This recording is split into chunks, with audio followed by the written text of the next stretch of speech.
قاف.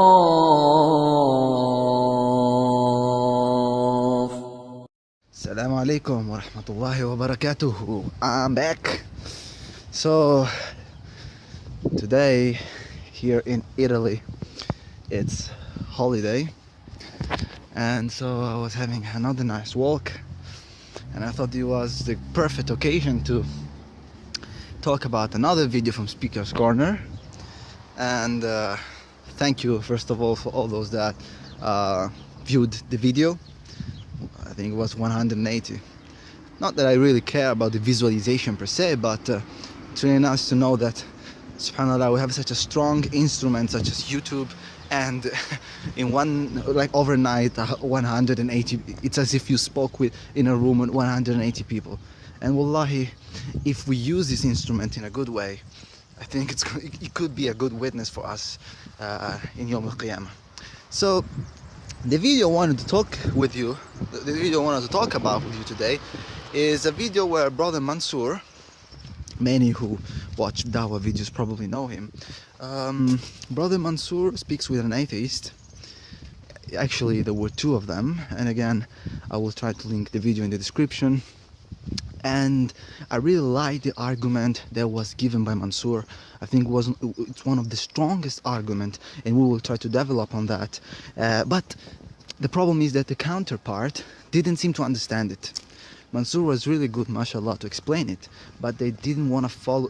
They didn't follow it, and I think it's because, sorry, car.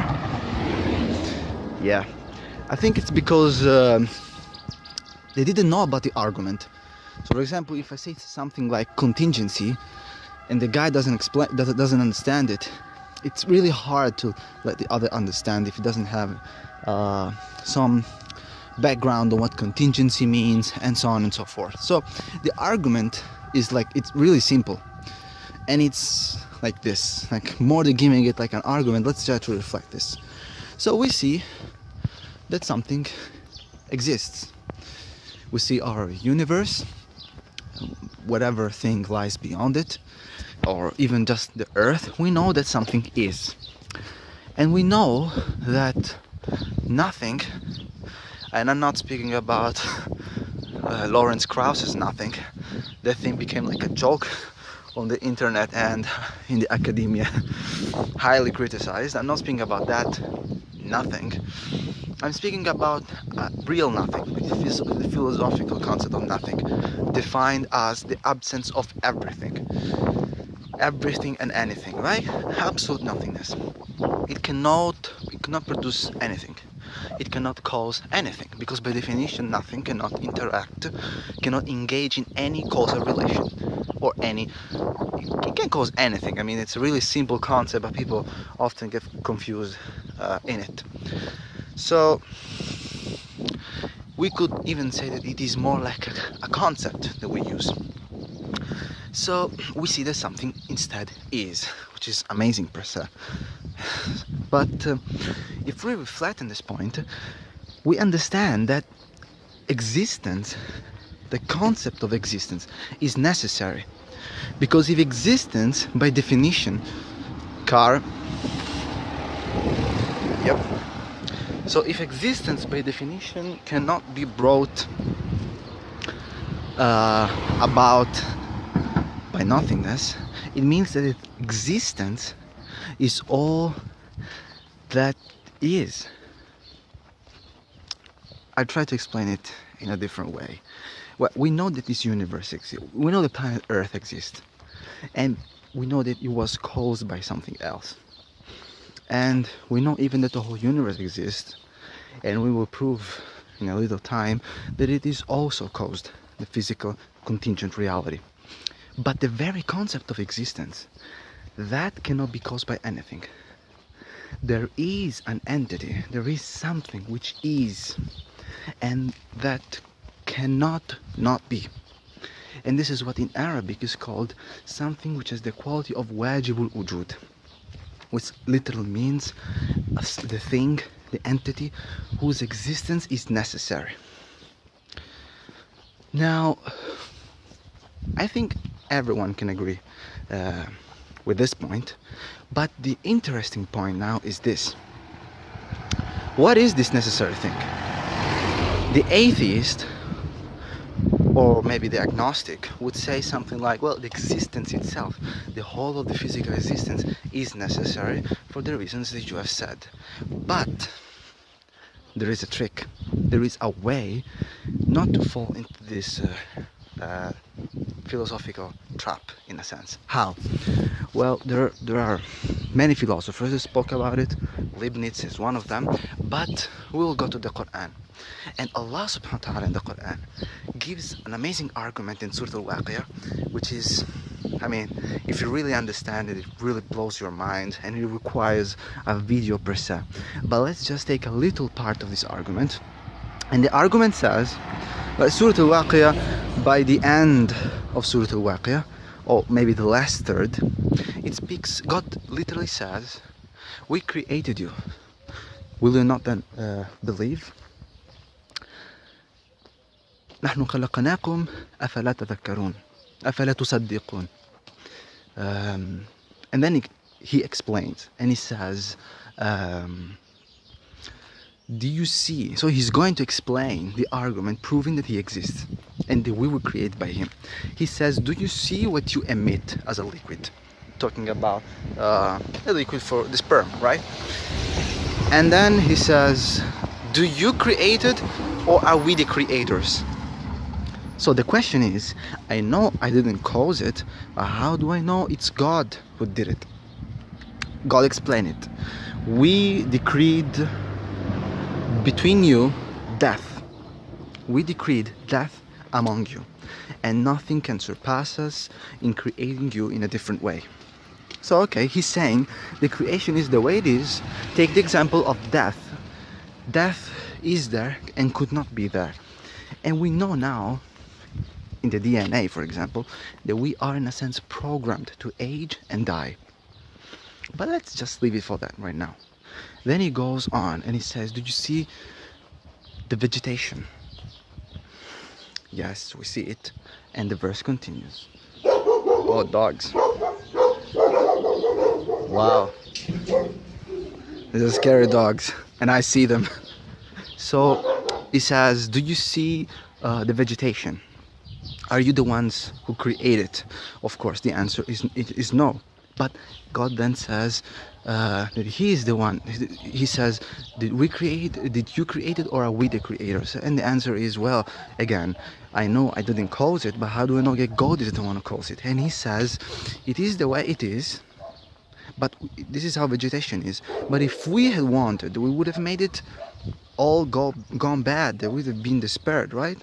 And then he continues again, and he says, because, you know, we could say, well, the water is the thing that makes plants grow.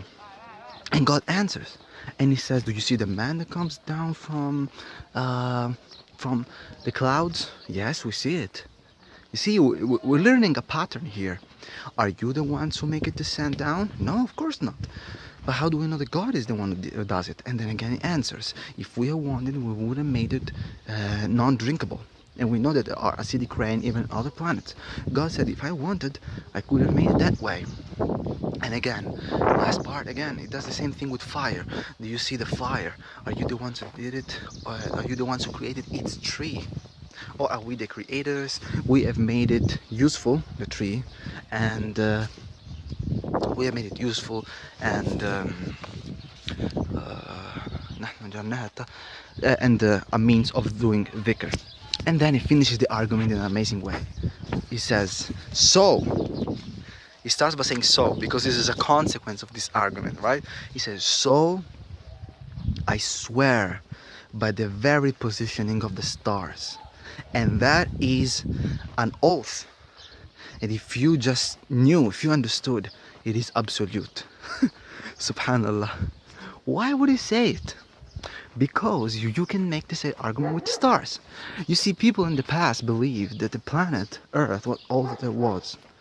And we know in the Quran there is the story of Ibrahim. When he looks at the planets, he understands this very thing. God teaches us in the Quran a mean of understanding whether something is caused or not. What is this thing? That thing has certain characteristics that are X and could be Y.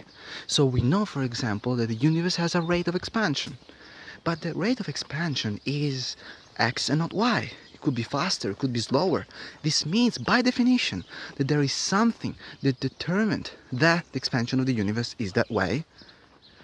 And we know, in fact, that there is a Big Bang, but we know that the Big Bang made it such, for example, that the stars are now the way they are. And there are X number of stars, not more, not less. This means that there is something that determined the Big Bang. Now, scientists talk about inflation and about how there is a multiverse. First of all, there are so many theories about multiverse. So I'll just take the one that atheists want to use the most.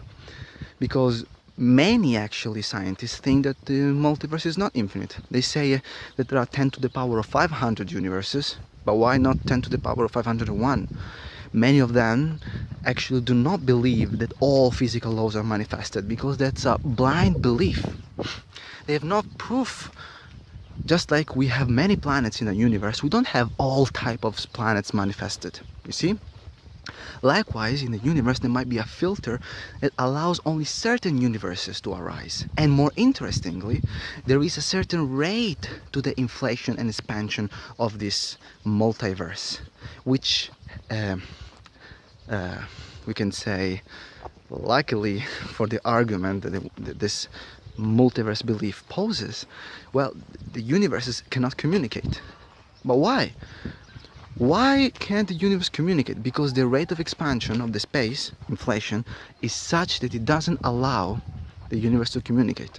But it could be slower.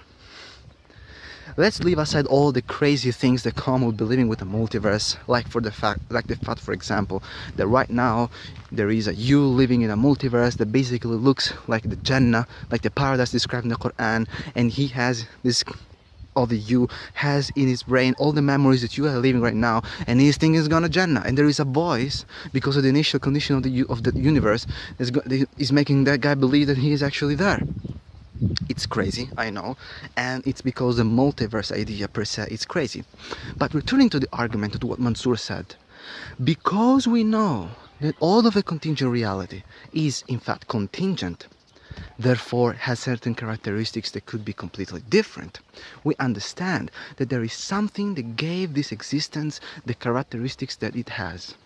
It is a necessary being who has this quality of pure existence, and who caused everything, who determined everything, who created space-time, and from whom intelligence, purpose, codes, languages, and symbols come. And as we said in the last video, these are elements that are only possible to be produced by an intelligence. So this is really a strong argument, and we will have to talk about it again. I'm finishing right now the space in my camera to make a longer video or another video in this beautiful walk. So I just suggest you to really reflect and to look at Surah Al-Waqiyah. This is an amazing surah, and especially the part of the argument. And I have a few minutes left, so I guess I'll just add a little something, and that is again that this reality, let's remind it, is contingent. The whole of it, the very space-time, is contingent. Because, this is important. Think this way. If we are in a multiverse, what determined the fact that right now the quantity, the space-time that makes this universe is right here, making me and you live in this universe and not in the illusion paradise universe? The answer is that it could have been that way if such a multiverse exists, and it is the way it is because it is contingent. Therefore it is caused and determined by something. Allah subhanahu wa ta'ala says of himself in the Quran, he is Al-Qadir, the one who decrees everything. And in another part, yujiru wa la yujaru. So he really is the one who decrees everything. He's Al-Ghani Al-Hamid, this independent being who is As-Samad, absolute, everything depends on him. And he is the one who caused intelligence, life, awareness. And God says in the Quran, we are the one who bring dust to life. And we know that it is this way. We were space dust and we became alive. And I personally believe in a direct evolution. There are some who don't. I do. It seems a reasonable theory. Perhaps it will change. But really, guys, the only thing that can produce life is only life. And awareness is only awareness. And this necessary being, that by definition must exist, is certainly God. Further reflections must be added to prove that this is a God of the revelation, but at least we can say that the characteristics, or the most important of them, are found. Assalamu alaikum. قاف